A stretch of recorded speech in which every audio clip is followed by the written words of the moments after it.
অভ্যুত্থান পরবর্তী এটা দ্বিতীয় মেলা চলতেছে। আমরা আশা করি যে আগামীতে যদি এই সংকটগুলো কাটিয়ে ওঠা যায় তাহলে বইমেলাটা আরও দুর্দান্ত হিসাবে সাড়া পাবে। যে মেইন স্ট্রিম মিডিয়া হিসাবে আমরা যাদেরকে চিনি বা যাদের কথা বলা হয়, এরা এই মেলা সম্পূর্ণরূপে স্কিপ করে যাওয়ার একটা প্রচেষ্টা তাদের মধ্যে আমরা দেখছি। অভ্যুত্থান পরবর্তী বইমেলা তো একটা অন্যরকম অনুভূতি। নিজের ইচ্ছামতো কাজ করতে পারতেছি, ইচ্ছামতো আপনার প্রচারণায় অংশ নিতে পারতেছি, ইচ্ছামতো কনটেন্ট হাজির করতে পারতেছি। এটা আমাদের সবচেয়ে বড় পাওয়া।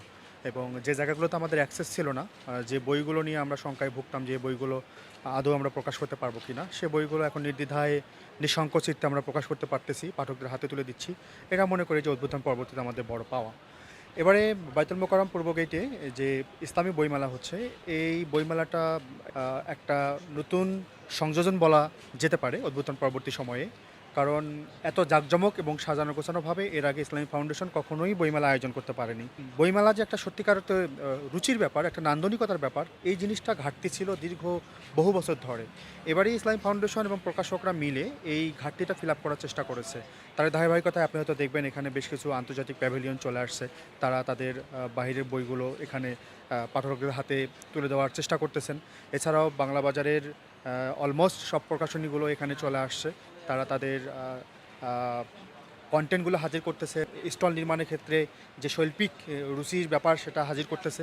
সব মিলে এবারের এই বইমেলাটা একটা জমজমাট বইমেলা। এর পরেও কিছু জিনিস আছে যেগুলো আসলে নতুন অবস্থা হওয়ার কারণে এখনও ঘাটতি আছে। যেমন স্থান সংকুলান। আমাদের মনে হয় যে আরও যদি বড় স্থানে মেলাটা করা যেত বা আরও যদি বড় পরিসরে হতো তাহলে আরও বেশি ভালো হতো। দ্বিতীয় হলো যে অনেক পাবলিক প্রকাশনী আছে যাদের অনেকগুলো কন্টেন্ট, তাদের আসলে ২টা স্টল একটা স্টলে হয় না, কিন্তু এখানে সর্বোচ্চ একজনের জন্য ২টা স্টলই বরাদ্দ। তাদের জন্য প্যাভিলিয়নের ব্যবস্থা করতে পারলে অনেক ভালো হতো, পাঠকরা আরও বই নেড়েচেড়ে দেখতো। যে এখন পর্যন্ত শিশুতোষ বইয়ের ক্ষেত্রে একটা বড় ধরনের ঘাটতি আছে। কয়েকটা প্রকাশনী শিশুদের জন্য বই নিয়ে এসেছে, আমরা শিশুদের জন্য কাজ করতেছি। তারপরে আমার কাছে মনে হয় যে এটা খুবই অপ্রাতুল। শিশুদের জন্য যদি আরও পর্যাপ্ত কাজ করা যেত তাহলে মনে হয় যে এই বইমেলাটা আরও বেশি জমজমাট হইতো। আর একটা বিষয় হলো এখানে নারীদের উপস্থিতি এবার একটু কম আমরা মনে করতেছি। যে যদি বোনরা বা নারীরা যদি মেলায় এসে তাদের পছন্দসই কন্টেন্টগুলো সংগ্রহ করতে পারতেন, আপনার হলো যে নেড়েচেড়ে দেখতে পারতেন, তাহলে এটা আমাদের জন্য আরও বেশি ভালো লাগতো। সবচেয়ে বড় ব্যাপারটা হলো যে মেইন স্ট্রিম মিডিয়া হিসাবে আমরা যাদেরকে চিনি বা যাদের কথা বলা হয়, এরা এই মেলা সম্পূর্ণরূপে স্কিপ করে যাওয়ার একটা প্রচেষ্টা তাদের মধ্যে আমরা দেখছি। এটা হতে পারে যে ফাউন্ডেশনের পক্ষ থেকে একটা গ্যাপ হতে পারে, কিন্তু আমরা দেখছি যে এত বড় একটা আয়োজন, মুসলিম সংখ্যাগরিষ্ঠ একটা দেশে ইসলামী বইমেলা হচ্ছে, যেটা মূল ফোকাসে থাকার কথা ছিল, কিন্তু দুঃখজনকভাবে এই বিষয়টাকে স্কিপ করা হচ্ছে। এটা একটা আমাদের কাছে ঘাটতি বলে মনে হচ্ছে।